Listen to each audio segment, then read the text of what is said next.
শাশুড়ির মাথায় হইছে ঘা। এইবার জামাই হলো ডিজিটাল জামাই। কি জামাই? ডিজিটাল জামাই বোঝেন না? শাশুড়িকে মোটর সাইকেলে তুলে নিয়ে মানে ডাক্তারের কাছে নিয়ে গেছে। ডাক্তারও ডিজিটাল ডাক্তার বলেছে, বাজান তোমার শাশুড়ির কোনো সমস্যা নাই, সমস্যা একটাই, একটা মলম দিলাম, কপালে ঘা হয়েছে, যেখানে ঘা হয়েছে ওখানে 3 বেলা মালিশ করবা, তো খবরদার মাছি যেন না পড়ে। কি যেন না পড়ে। আসসালামু আলাইকুম ওয়া রাহমাতুল্লাহি ওয়া বারাকাতুহু। বন্ধুরা, আমি চলে এলাম আপনাদের সঙ্গে আরেকটি নতুন ভিডিও নিয়ে। তো আজকে আমরা যে ভিডিওটা দেখব সেটা হচ্ছে গোলাম রাব্বানী। গোলাম রাব্বানী শাশুড়ি আর জামাইকে নিয়ে কি বক্তব্য করলেন, কিন্তু কথাগুলো একদম উচিত কথা। তো বন্ধুরা, ভিডিওটা খুবই ইন্টারেস্টিং হবে, আপনারা শেষ পর্যন্ত অবশ্যই জুড়ে থাকবেন। তো বন্ধুরা চলেন সময় নষ্ট না করে ভিডিওটা শুরু করি। শাশুড়ির মাথায় হয়েছে ঘা। কোন জায়গায় ঘা? শাশুড়ির মাথায়। শাশুড়ি চেনেন? এই গাইবান্ধায় কি বলে? শাশুড়ি না? শাশুড়ির মাথায় হয়েছে ঘা। ভালো করে বুঝবেন, কথা ঠান্ডা মাথায় বুঝবেন। শাশুড়ির মাথায় হয়েছে ঘা। এইবার জামাই হলো ডিজিটাল জামাই। কি জামাই? ডিজিটাল জামাই বোঝেন না? শাশুড়িকে মোটর সাইকেলে তুলে নিয়ে মানে ডাক্তারের কাছে নিয়ে গেছে। ডাক্তারও ডিজিটাল ডাক্তার বলেছে, বাজান তোমার শাশুড়ির কোনো সমস্যা নাই, সমস্যা একটাই, একটা মলম দিলাম, কপালে ঘা হয়েছে, যেখানে ঘা হয়েছে ওখানে 3 বেলা মালিশ করবা, তো খবরদার মাছি যেন না পড়ে। কি যেন না পড়ে। তো জামাই শখের জামাই, আদরের জামাই, কথা কি বোঝেন না? ডিজিটাল জামাই, মগা জামাই। শাশুড়িকে দেখলে কয় আম্মা আম্মা আম্মা, আছে না? হায় হায়, শাশুড়ি কয় জামাই একখান বাসি, কথাই কথায় গুন্ডার উচ্চারণ করে। কি খান? শ্বশুরকে দেখলে কয় আব্বা আব্বা আব্বা। শ্বশুর এখন মনে করেন কোচাশ্বর বাজারে যায় আর গল্প করে, আহ জামাই একটা বাসি, কলকলার হরফ সব মুখস্থ, কোরআন হাদিসের কোনো তাজবিদ আমার জামাইয়ের অজানা নাই। কি খান? কারণ কি? কারণ ওই যে একটা শ্বশুর বাড়িতে যৌতুক হিসেবে ডিসকভার পাইছে। কি কর? এই ডিসকভার কারা কারা নিয়েছেন? হাত তুলে দেখান।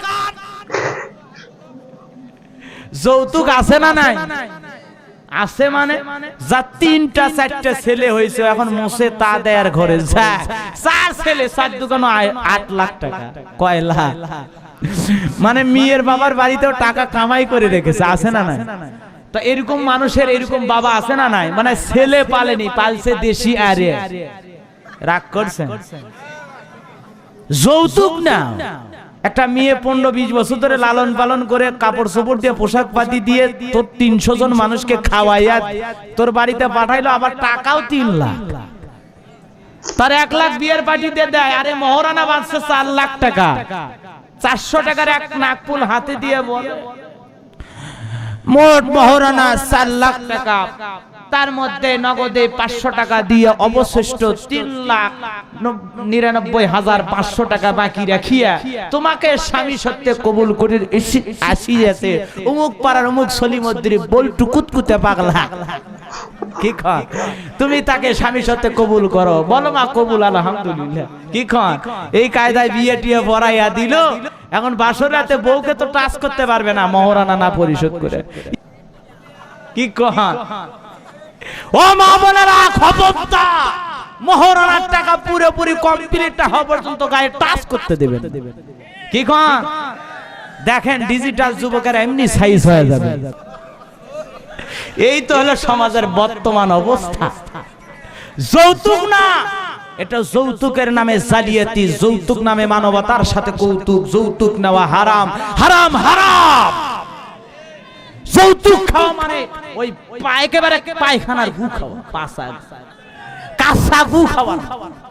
তারপরে যৌতুক নাই মুসলমান, হারাম খাইতে আরাম বেশি, সুদ খায়, ঘুষ খায়, দুর্নীতিবাজ টাকা, মরণের ভয় নাই। হুজুর কয় হুজুর দোয়া করেন, তোর মতো ঘুষখোর সুদখোর এই দুনিয়ার সবচেয়ে জালেম, তুই মারা গেছিস। 14 হুজুরকে 14,000 দোয়া করলেও তোর মতো হুজুরের দোয়া দিয়ে লাভ হবে না।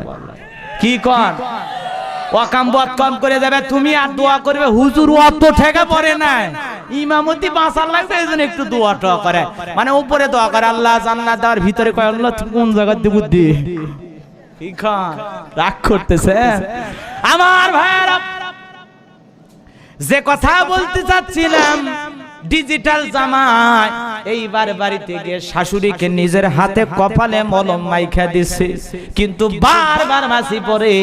জামাই রাগ করে মাসি খেদায়, বারবার মাসি পড়ে মাসি খেদায়। এইবার খেপে গেছে, এই মাসি কথা শুনিস না বেটা, তুই কি ট্রেনিং দিস নাই, প্রশিক্ষণ দিস নাই, বারবার আমার শাশুড়ির কপালে পড়িস, তোর সাহস তো কম না।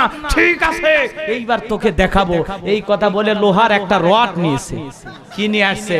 কয় মাসি এইবার পরে দেখ তোরে মজা দেখাবো। যেই মাসি শাশুড়ির কপালে পড়েছে, লোহার রড দিয়া শরীরে যত শক্তি ছিল সব শক্তি দিয়ে শাশুড়ির মাথায় মারছে। ওরে বাবা, মাসি কি আছে? মাসি উড়ে চলে গেছে, কিন্তু শাশুড়ি নামক মাসি ওর আম্মা জান মারা গেছে। তাহলে জামাইয়ের নিয়ত ছিল মাসি মারবে, শাশুড়ি মারবে না, কিন্তু জামাই যে পদ্ধতিতে মাসি মারতে গেছে, জামাইয়ের সেই পদ্ধতিটা ভুল ছিল। ঠিক না বেটি? আমার ভাইয়েরা, সমাজের বাস্তবতাও তাই।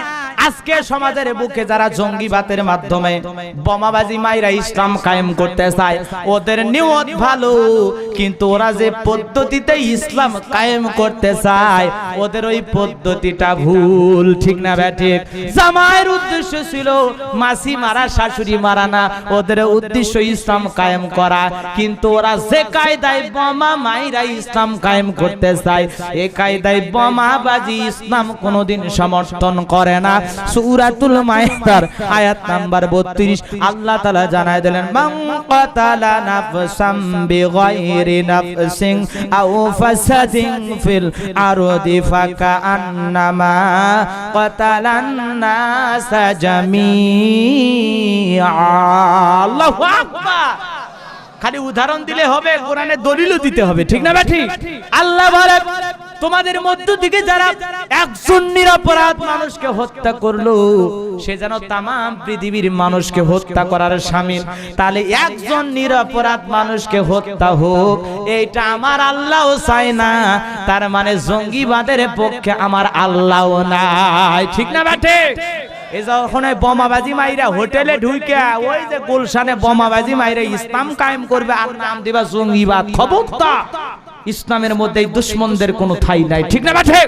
কোন জ্বালাও পোড়াও নিরপরাধ মানুষকে হত্যা করা, ককটেল বোমাবাজি, এগুলো ইসলাম সাপোর্ট করে না। ইসলাম হলো শান্তির ধর্ম, নির্ভেজাল ধর্ম। ইসলাম জোর করে কাউকে আক্রমণ করে না।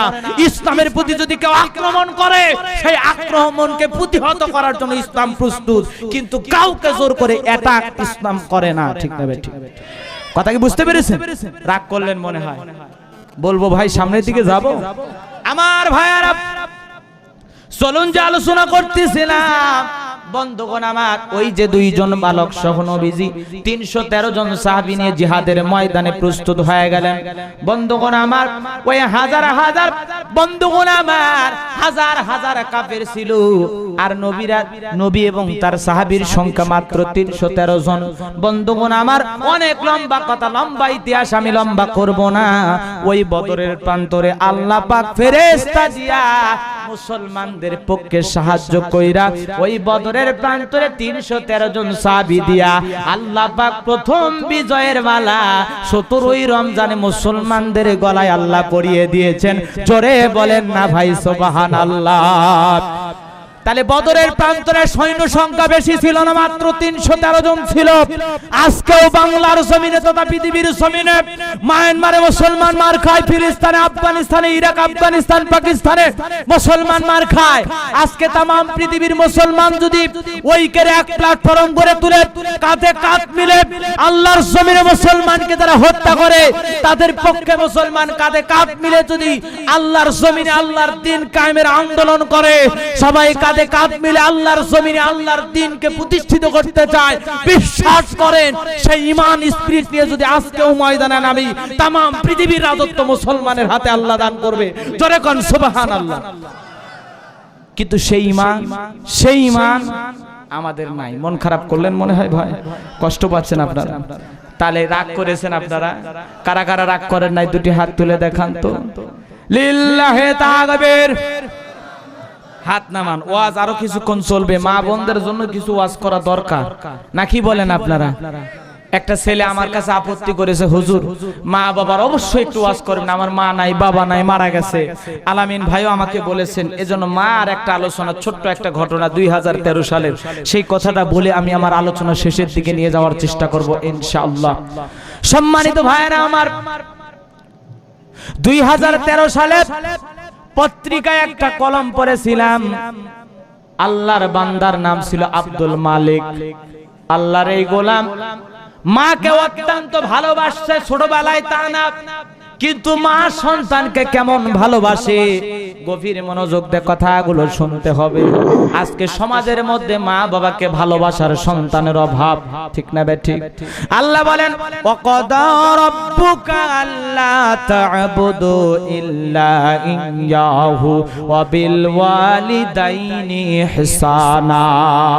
আমার আল্লাহ বলেন, আমার গোলামি করো, আমার দাসত্ব করো, আমার ইবাদতের সাথে কাউকে শরীক করো না। আর আমার ইবাদতের পর তোমাদের দায়িত্ব হলো তোমরা তোমাদের পিতামাতার খেদমত করবা, তাদের সাথে সুন্দর আচরণ করবা, ভালো ব্যবহার করবা। তো বন্ধুরা, ভিডিওটা যদি ভালো লেগে থাকে অবশ্যই বন্ধুদের মাঝে শেয়ার করবেন, আর এরকম সুন্দর সুন্দর ভিডিও দেখার জন্য এই চ্যানেলটিকে সাবস্ক্রাইব করে পাশে থাকা বেল আইকনটি অন করে রাখবেন। তো বন্ধুরা, দেখা হচ্ছে পরবর্তী ভিডিওতে। ভালো থাকবেন, সুস্থ থাকবেন।